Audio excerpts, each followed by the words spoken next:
Doctor इलामा इकबाल साहब ने तकरीबन 80 साल पहले लिखी थी ये बातें। कितनी सच हैं, आइए थोड़ा सा गौर करते हैं। कल मजहब पूछ कर बख्श दी जान मेरी, आज फिरका पूछ कर इसने ही ले ली जान मेरी। मत कर रफा यदैन पर इतनी बहस मुसलमानों, नमाज तो इनकी भी हो जाती है जिनके हाथ नहीं होते। तुम हाथ बांधने और हाथ छोड़ने पर बहस में लगे रहो और दुश्मन तुम्हारे हाथ काटने की साजिश में लगे हैं। जिंदगी के फरेब में हमने हजारों सजदे कज़ा कर डाले, हमारे जन्नत के सरदार ने तो तीरों की बरसात में भी नमाज कज़ा नहीं की। सजदा इश्क हो तो इबादत में मजा आता है, खाली सजदों में तो दुनिया ही बसा करती है। लोग कहते हैं कि बस फर्ज अदा करना है, ऐसा लगता है कोई कर्ज लिया हो रब से।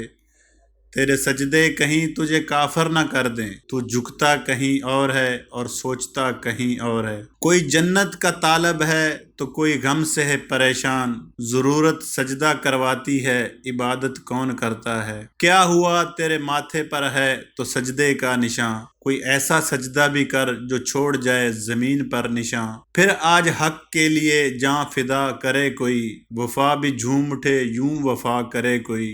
नमाज 1400 सालों से इंतजार में है कि मुझे सहाबा की तरह अदा करे कोई। एक खुदा ही तो है जो सजदों में मान जाता है, वरना ये इंसान तो जान लेकर भी राजी नहीं होता। दे दी अज़ान मस्जिदों में हय्या अलस्सलाह हय्या अलल फलाह, और लिख दिया बैर तख्त पर अंदर न आए फलां और फलां। खौफ होता है शैतान को भी आज के मुसलमान को देखकर, नमाज भी पढ़ता है तो मस्जिद का नाम देखकर। मुसलमानों के हर फिरके ने एक दूसरे को काफिर कहा, एक काफिर ही है जो इसने हम सब को मुसलमान कहा।